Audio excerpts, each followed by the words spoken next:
这个是比较特别的东西因为就是穆斯林的女生，她们会穿衣服，就是不会让别人看到她们的腿，然后她们的头发那些的。有一些比较严重，她们就是什么都没办法看，就剩下她们的眼睛而已。对，因为这是比较特别的，而且不管是还有就夏天，就是天气很热，他们还是要穿那样的，我觉得比较特别的。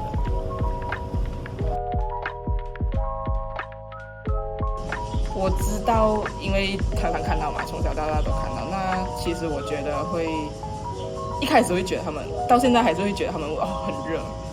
然后因为马来西亚天气很就是没有四季嘛，所以一直都是夏天这样子的季节。那其实我会觉得他们好热，但是他们还是非常的好像习惯了，还是很坚持，就是会穿这样子。所以其实我觉得他们很不容易啦，就是有时候会觉得他们真的是因为这个教义他们太虔诚，非常的虔诚，就是很遵从这个生活上面的东西，所以我觉得他们很棒这样子。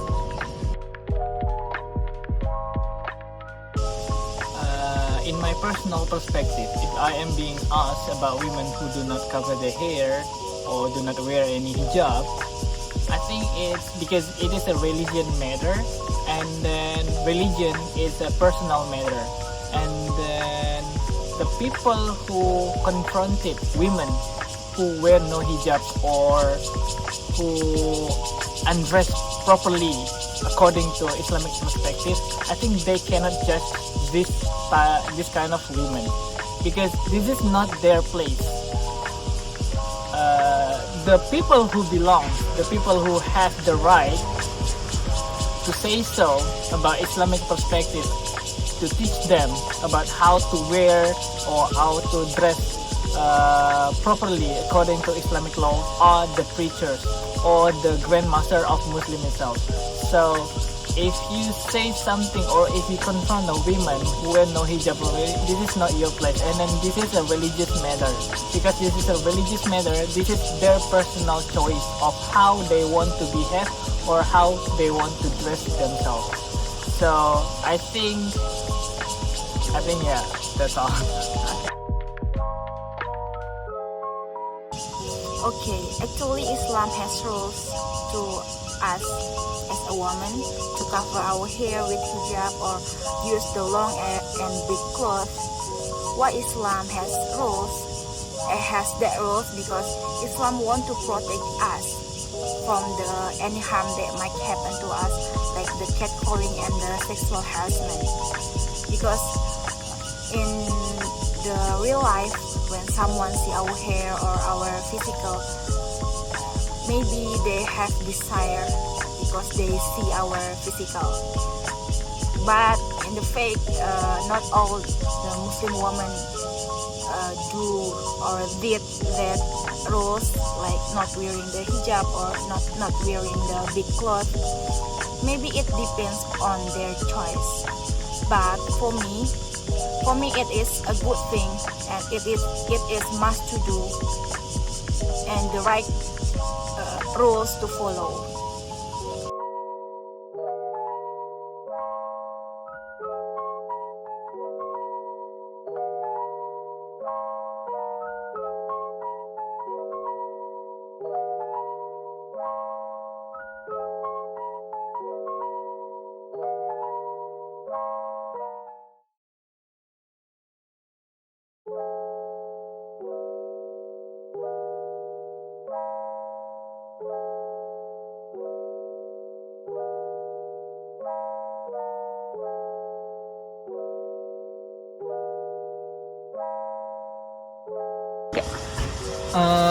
Okay, in my personal point of view, I think because I was born in Indonesian culture and it is one of Asian culture, some family they mistreated their children according to their gender. Some family they allow their son to have a high education, to pursue education outside of the border or in another city. but again they limit their daughter to do so. Sometimes they only can they do not allow them to pursue higher education, or even if they allow it, they would only do it in the same city as the parents who are living there, so they can control them. So this is kind of like mistreated among parents to their children according to their gender. And then this happens a lot because I know some of the phenomenon. For me, basically, we cannot treat them differently because everyone has equal rights, equal human rights. Men, either they're men or they are women. So that's all. 我觉得新闻上面会，然后大家会讨论，比如说杀女，然后还有荣誉自杀，honor suicide， 这些内容，然后不见得是我想不见得是完全跟宗教伊斯兰宗教教义有关，只是在这个社群里面发生，然后我觉得可能我会关注的是世俗的女性主义者怎么去理解在伊斯兰国家或伊斯兰社群里面的女性运动者他们的运作方式，就不见得这两者的观念是完全相牵在一起，或者是说不同伊斯兰社群里面的女性运动者他们的运动方式。可能我自己认为他们有时候被世俗的女性主义者是不理解的，或者是世俗国家可能会有一种要救伊斯兰穆斯林的女性于水深火热之中这种观念，但是对我来说，我觉得这可能就是会是一种很自大的想法，所以这可能是我目前对伊斯兰内部的女性的权利，以及在争取女性运动的人的想法，尤其是我看到有些女性运动者，他们可能在重新尝试诠释《可兰经》，然后用一个可能过去可能话语权比较是在男性身上的解释方式之外的诠释角度，然后这个诠释的方式以及这个操作手法又如何可能比如说被运用到土耳其他们世俗的政党跟宗教的政党上，那宗教的政党如何去利用这件事情来合理化或者是说增值自己的党派的利益，所以我觉得这好像就是女性权益好像在伊斯兰社群里面现在也就是有很多涟漪，然后这个涟漪不只是在争取女性权益上，包括还有牵扯到一些党派之间的冲突，我是这样理解。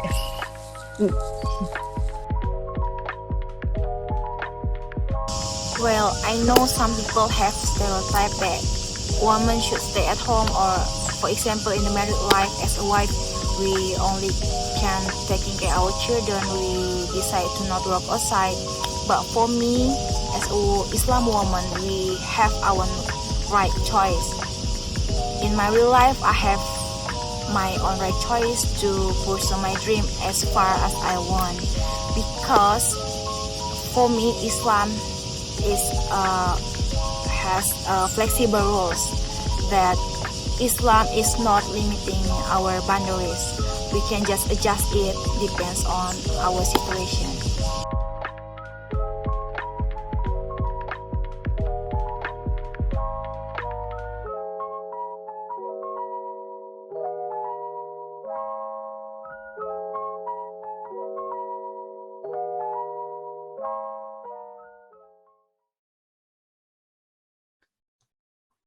Hello, everyone. Welcome back. Let us start. We should see the slide introduction for Abi Zebak Haddad. She is a director of the documentary we saw this morning.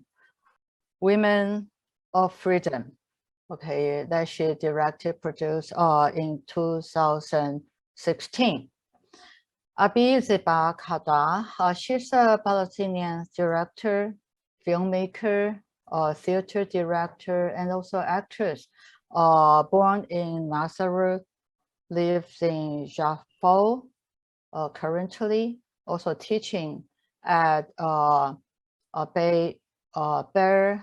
College.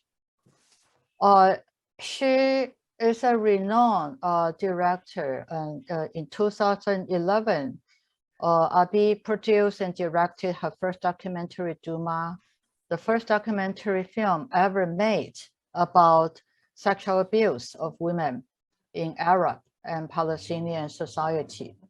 The film received the Best Television and Video Professional Production Award at Urban TV 2012 in Madrid.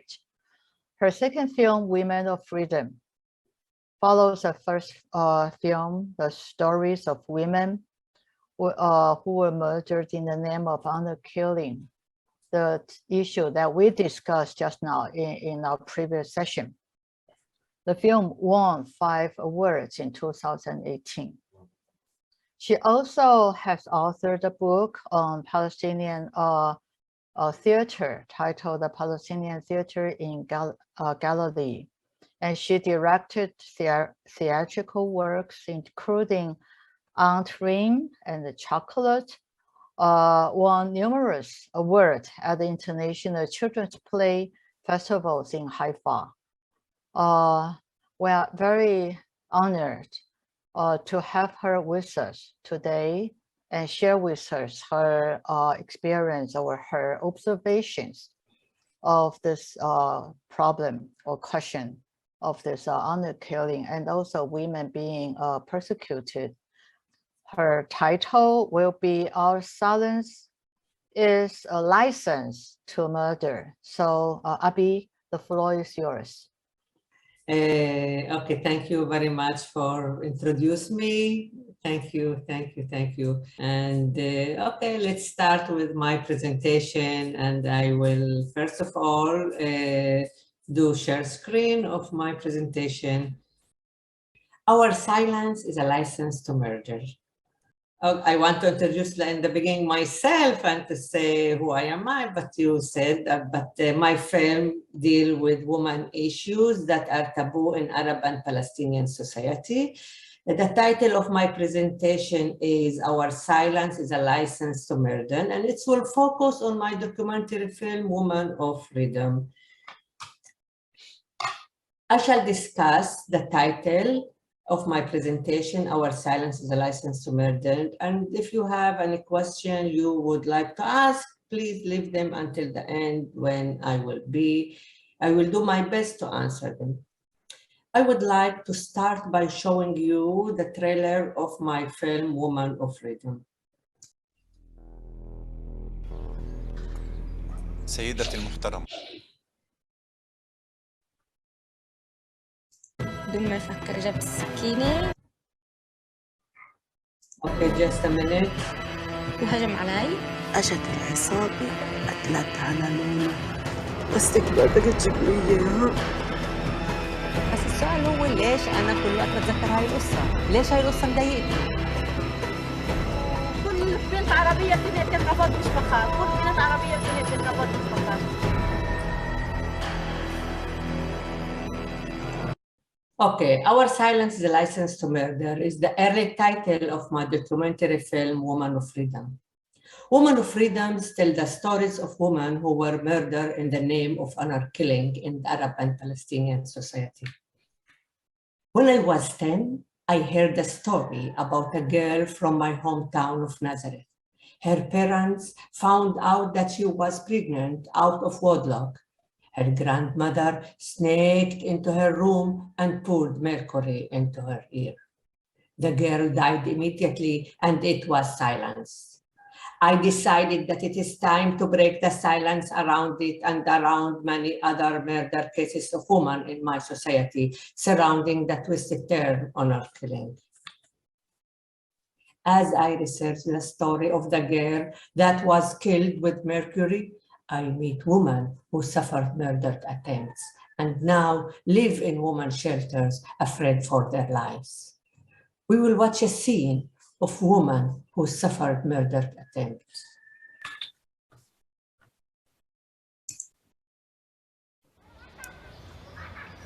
وجيت على يافا تهريب.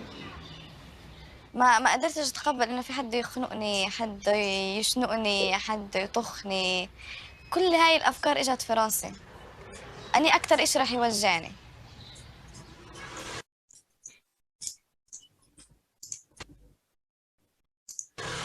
دائما احكي يا رب اذا بدهم عن جد يقتلوني طخوني طخ. طخوني عشان ما احسش. لاني كنت خايفه حد يخنقني. وقبل اسبوع كانت في وحده مطخوخه عندنا في البلد. بس قعدت يعني اسبوع لحد ما توفت. اخوها طخها رصاصتين في راسها ورقبتها. وكانت قبل باسبوع كمان وحده طول كرم، هذه اللي خنقها ابوها في السلك الكهرباء. انا بس لما سمعت قصتها انا انخنقت. طب هي كيف كانت قاعده تنخنق لماتت؟ فانا قلت يا ربي انطخ ولا احس في شيء. اما يقعد يعذبوا فيي انا بطخ حالي لحالي، بقتل حالي لحالي ولا بدي هالوجع الراس كله.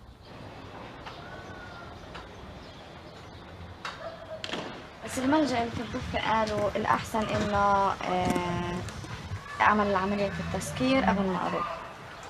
كانوا يحكوا مينيموم 4500 شيكل وماكسيموم 10000 شيكل. يعني أنا لما عملتها وفقدت عذريتي من كامل قواي العقلية. ضحك علي ماشي، غشني في مصطلحاته الليبرالية والمنفتحة والمجتمع الشرقي المنفتح، وإنه أنت مش قطعة لحم، أنت عبارة عن جوهر وروح وإنسان وفكر ومن الحكي هذا. فأنا بالفعل حطت في راسي إنه البنت مش عبارة عن قطعة لحمة. يعني دائما يفاجئني في كتاب جديد، يفاجئني في أغنية جديدة. إذا أنا كنت حطيت في راسي إن أنا ممكن أكمل حياتي معاه، للأسف هو اختفى، هو ما بينش.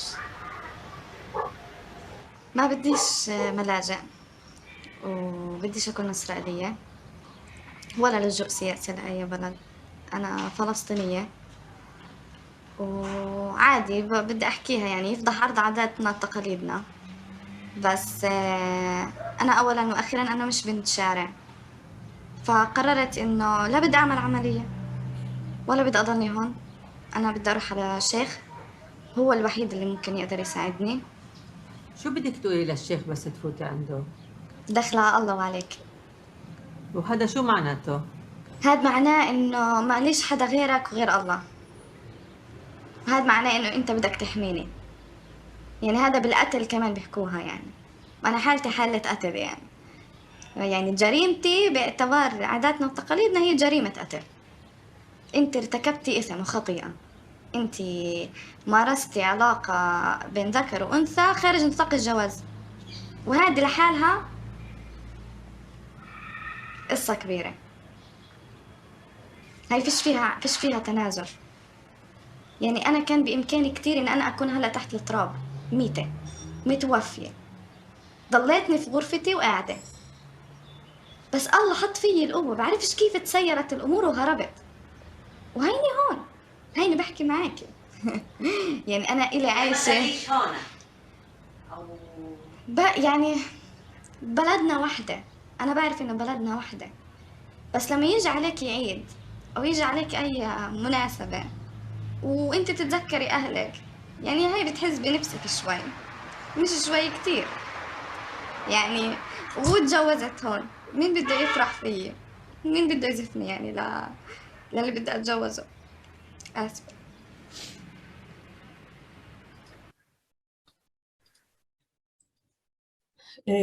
Okay, I meet families of women who were murdered and also meet in prison a man who murdered his sister, a man who is himself a victim of an education that has been passed on for generations.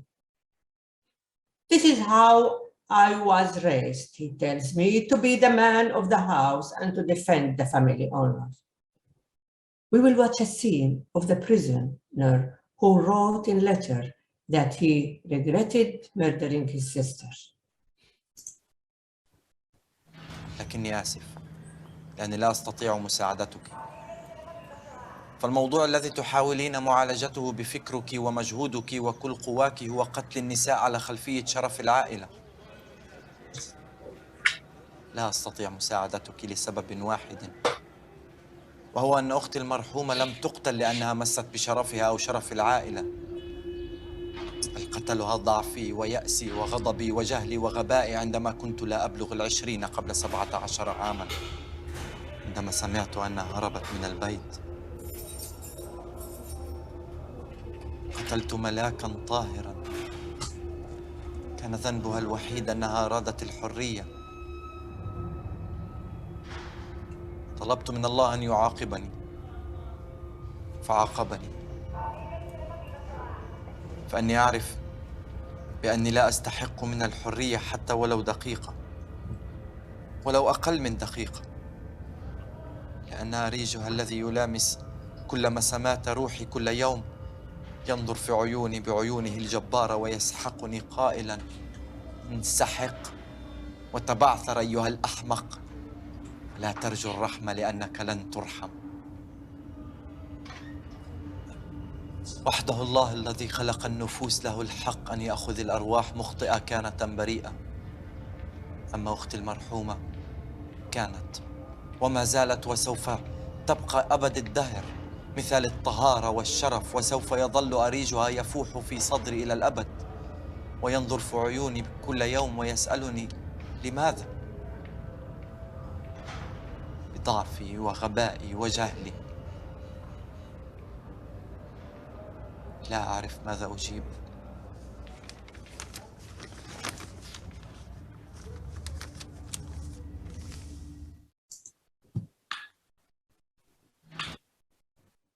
I gradually discovered that this phenomena exists everywhere.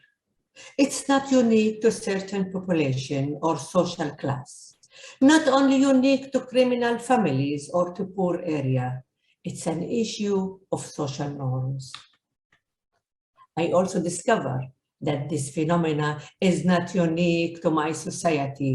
It happens in many places in the world, including Europe and the United States.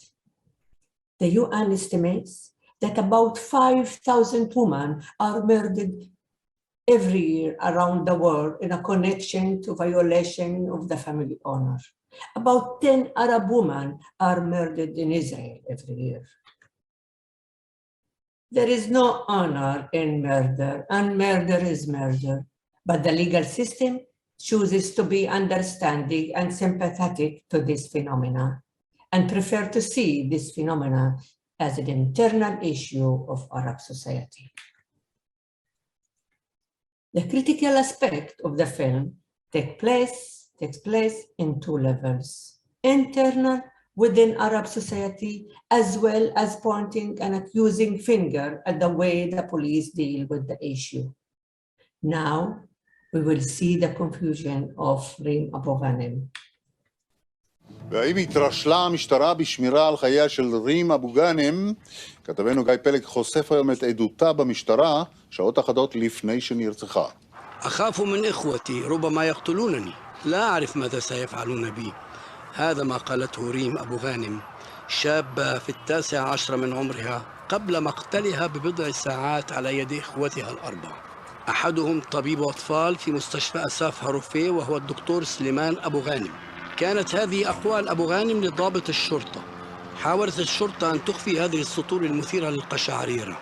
أخاف أن أعود إلى البيت، قالت المحققين. لا أعرف ماذا قد يفعله بي إخوتي، ربما يقتلونني. وبالرغم من كل هذا فإن عناصر شرطة لواء أشفيلة هي التي أعادت ريم لإخوتها لقاتليها. حتى عندما أخبرها رجال الشرطة أن إخوتها قد تعهدوا خطياً أمام أعضاء من الشرطة بعدم التعرض لها، إلا أنها استمرت بالقول بأنها خائفة. The film which was first screened at 2016 Haifa Film Festival and won 5 awards at different festivals around the world in 2018, was filmed also in Lod and Ramle, 2 mixed population cities in Israel, where a lot of the victims come from. In a conversation with the principal of the Arab school in Lod, she told me that the school administration had a hard time deciding whether to show the film at the school due to the silence that surrounding the subject, which is considered taboo. After agonizing over the decision, they decided that if they want to initiate a change, screening this kind of film in Lod for an Arab audience would be likely to bring this change about. As she put it, it means looking in a mirror and finding the courage to screen it, because that's the only way things will change. I believe in the power of documentary cinema and of my films in particular to facilitate personal transformation. They have an emotional impact on the audience and the lasting effects. My films open the door for a new and different social attitudes. The film was screened in 10 different Israeli prisons for prisoners with histories of brutal behavior as part of their rehabilitation program. The screening of the film followed by discussion between me and the prisoners is an experience rife with conflict, which isn't easy for me.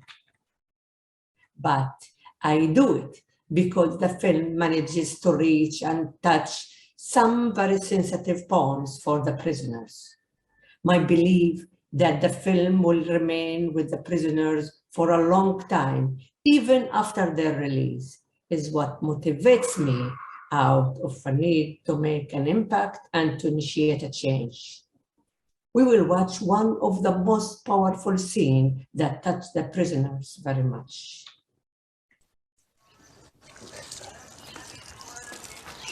شو قال شو أخبارك؟ كيف تيجي عندي؟ قلت لك يمه هاي غسلنا لك البيت.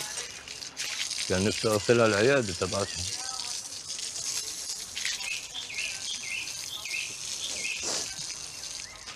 كيف تيجي عنا؟ وقال هون الحمد لله الحمد لله.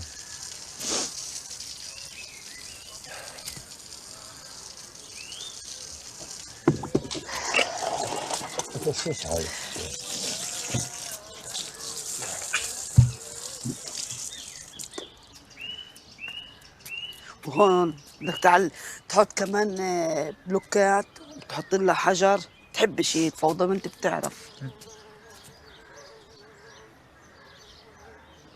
هاد كله القيمة كلياته، جيب كمان تراب.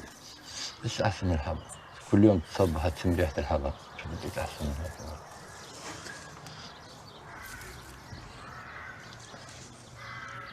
حتى يطرب العمر كله، خلصنا بطلنا نشوف. هو خليه يضله داير ومكيف.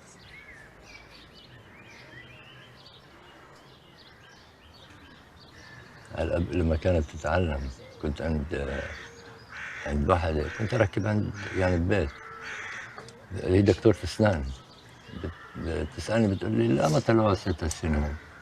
قلت لها والله أنا بستنى بنتي تخلص، هي قالت لي بدها تسوي.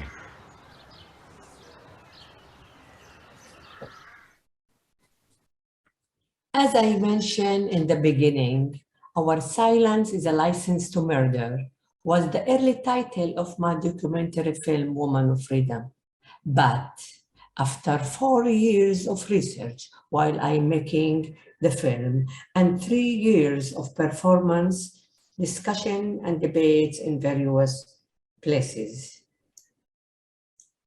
my conclusion is that isn't Our Silence, the film's original title, that responsible for the continued existence of the phenomena of the murder of women. Rather, the authorities and government and the lack of funding for education must also take responsibility for the current situation, which is why I changed the title from Our Silence is a License to Murder to Woman of Freedom. We were not born to be humiliated. We are women of freedom. Called demonstrators as the film closes, and there is no honor in killing. The film strives to evoke discussion and to reveal the social and political circumstances surrounding these despicable acts, raise awareness, and work to change these phenomena in Arab society as a whole, especially in Palestinian society and in the world in general. Thank you very much for listening. Thank you so much. It's really a touching, moving documentary. The segments you showed were the most moving scenes. So apparently, this is a very pertinent and also grave issue that's still happening nowadays, not only in Palestinian societies, but elsewhere, as you said, okay, in other Muslim communities. So I think that original title actually is very true, the license to murder, who allowed this crime to continue to happen, the immunity of crime. They don't get punished. They are allowed, and also the act sustained and continued because they believe what they did is truth, or according to their belief, it's correct to protect their family honor. So you mentioned this is something like a social norm for some societies. It's supported by social system. As you said, the government or the policeman, but also all the men in the society, but including the women in the society, maybe their mothers, they also agree, right? So I also agree with you very much that documentaries or films and images and these scenes, even music, can touch the audience, okay, can move them and can change themselves so that something, some changes can take place in the future. We also will look up forward to our students or our audience who can also endeavor to make documentaries or films in the future to for something they really want to say, right? To probe into the issues of unjust or inequality, especially for women, but also for all other people marginalized or oppressed.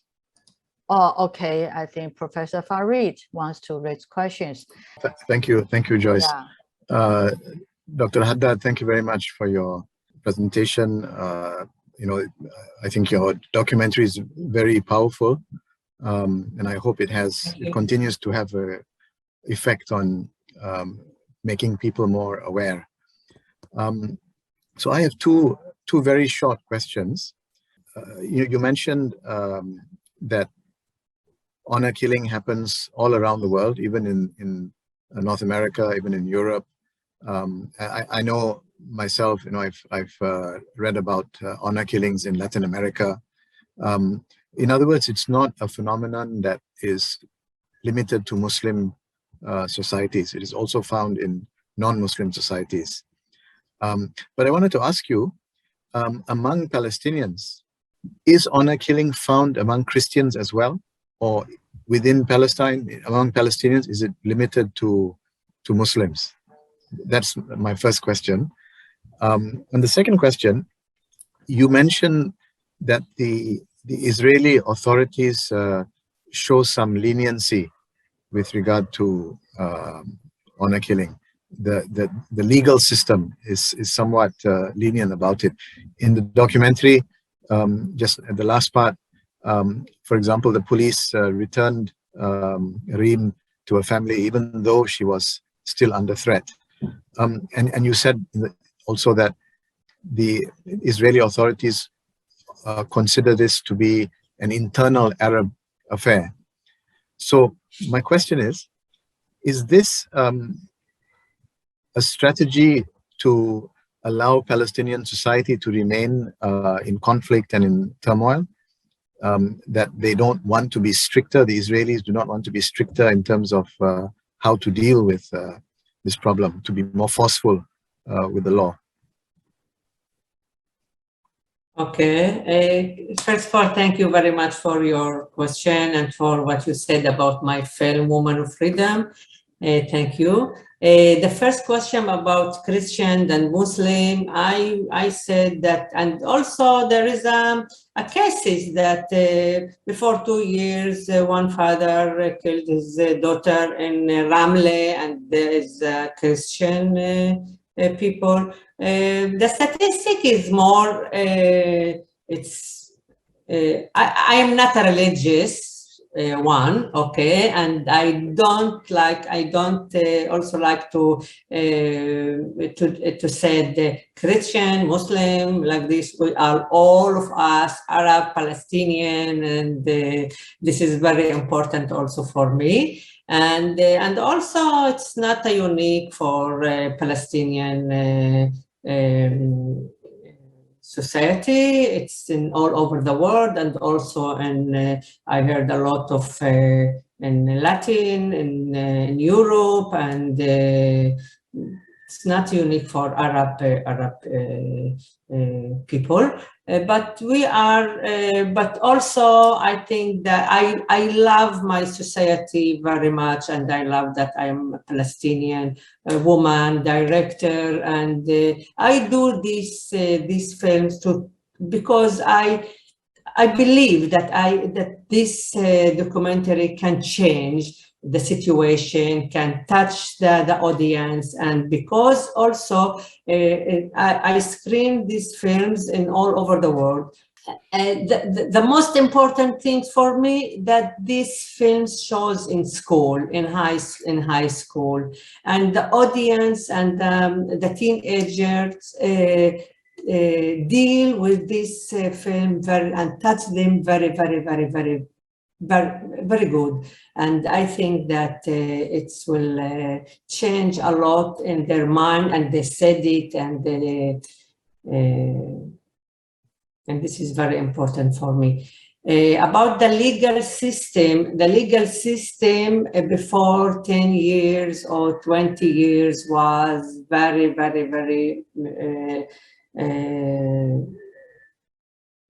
they was said, okay, this is their problem, this is an issue norms, this is the society, this is Arab society, they kill one other, they kill their daughters, okay, we will give them punish 6 months, 1 year, 2 years, but the woman association worked very hard to change this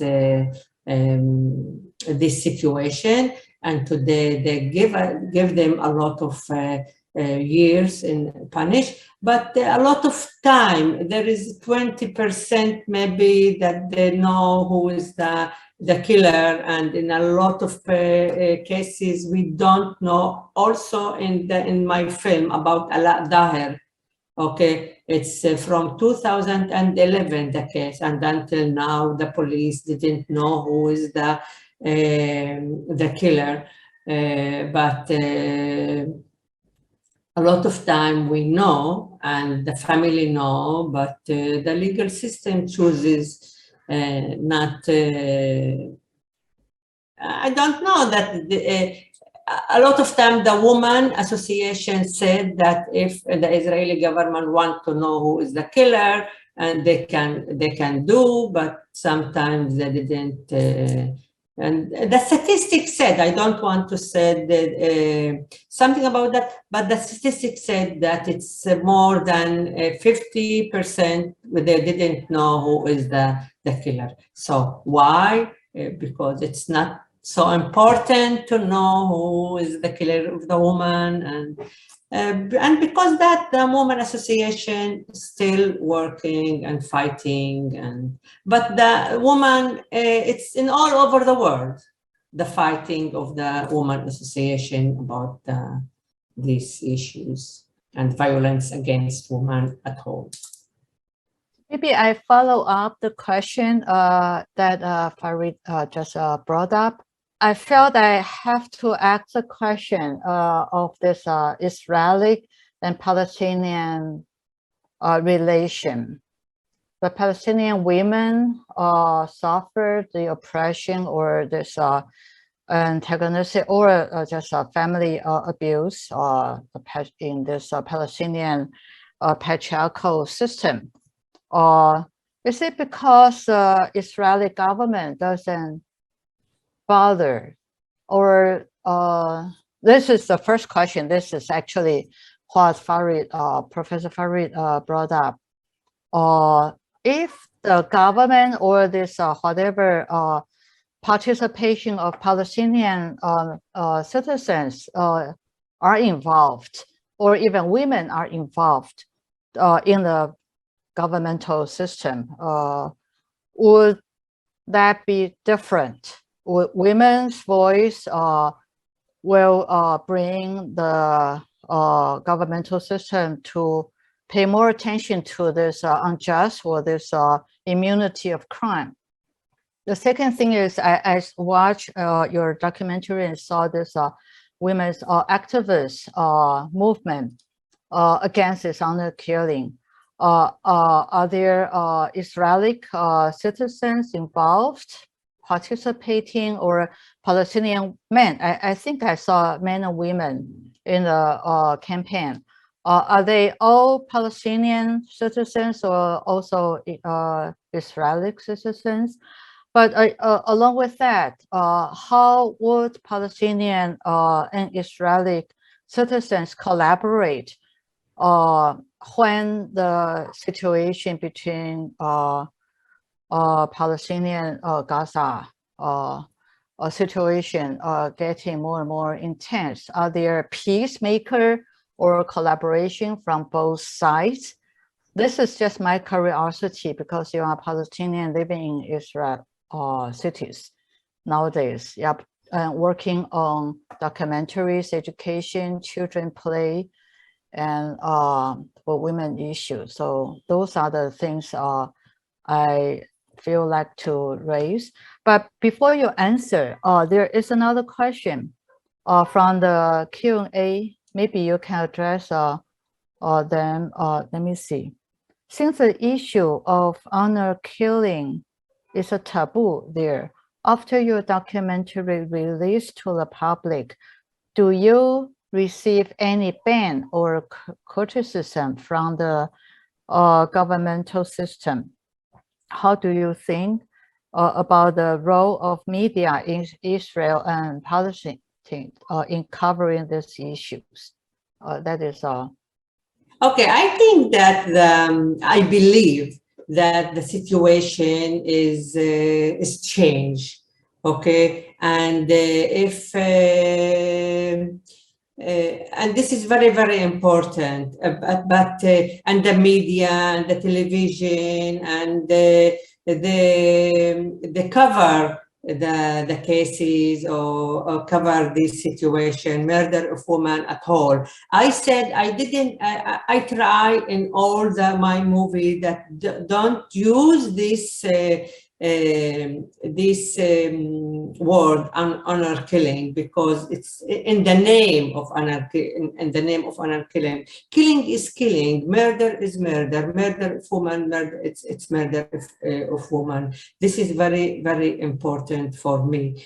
But we still have to work a lot to change this phenomena, to change this situation. It is okay, everyone is working, but it's not enough. Until now, we have a lot of cases of murder of women every year and all the time. So we have to continue to work to change this situation. I believe that, and this is very important for me, that the situation will change, and it's not will be like this, because also the media, because the Women Association, because the legal, and about the legal system, I think that it's in all over the world, the legal system is I don't know how it's the woman issues is important for them, and murder of woman is in the first of their opportunity, or it's the first of their the choice to do, or to deal with, or to. But I think that the education, it is the first and the very, very, very important things. Also in Europe and in the United States and everywhere, there is a lot of people from all around the world. They cannot continue to say this is an Arab issue. It's a normal. It is, they have to change the situation. They have to work with the children from the beginning, from the kindergarten, and about the responsibility also of the woman, of us. I think that everyone have to do something to change it, and the responsibility is also of the woman. And because that, I bring the story. It's not a story, the case of the grandmother that killed granddaughter. Yeah. So it's and I said that it's internal with the Arab society, that responsible, and also the government, the education, the school, the teachers, and it's a lot of things that have to change. But it's in all over, and all over the world. It's not that just in Arab society, and it's very important to me to say it. But when I go to school, and my speech is, I think sometimes I change it from one place to another place. Now it's very important for me to say that it's not just for Arab society or Palestinian society, but when I will go to school and speak with the teenagers, I said to them, you have to change your mind, you have to. And when the film touched them very much, I said that you are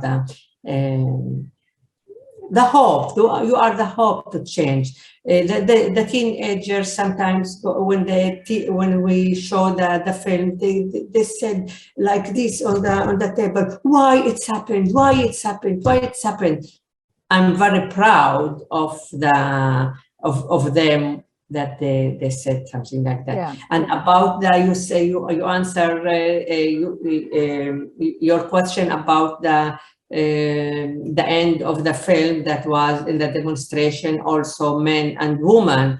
This is very important scene for me, that it's a woman and man and woman. And yes, they're all of them, I think that was Palestinian from Jaffa. There is a few of, I think, Jewish people, maybe two, that are demonstrate all the time with the Arab and Palestinian people together. And this is very important for me, because two of my daughter was with the demonstrator, and it's very great. Yeah, and great. Yeah. One other comment from the Q&A section says that he or she just wanted to share how much moving the scene when you had a discussion with the relatives in the documentary, and it leaves quite a strong impression on me. Since sadly many men think that way. That is, when you interview your relatives, or some of them say that these are wrong, but they also think the punishment or has to be done, and so on. So those are the moments also it's quite impressive on people. So this is a comment from one of our audience. Yeah. Thank you. Can I say something that about the change and the hope? Also, yes, that please. One of my friends said that you didn't give any hope in the film, and everything that you will do, did it give? But I said no. In 2012, I was in Madrid, and my film Duma, this is about sexual abuse of women in Arab and Palestinian society. We will see the poster here. Yeah. It's a very, very, very important film, and sensitive and important. And when I was in Madrid, because they gave me the first award in a urban film festival, and was a panel with the authors in Madrid. And one of the authors after the panel said to me, "You know, Abir, your film remind me of Madrid 20 years before." I said, "Thank you very, very, very much. 20 years, all our situation will change, and the situation will be better." So I believe that, okay, 10 years that the situation will change. And I said that when I did my first film, it was something impossible to do the film and to speak with 4 or 5 women about sexual abuse of women. And also when I began to do my Woman of Freedom about honor killing, about the murdering of women, it was also very, very hard to find these women to speak in my film. But in the end, I found it, and I did the film. The film is continue to be relative and to be to touch the audience, to change this phenomena in Arab society, Palestinian society, and the world in general. Thank you very, very, Thank very you much. very much. We all hope for a change for a better future. It has to be.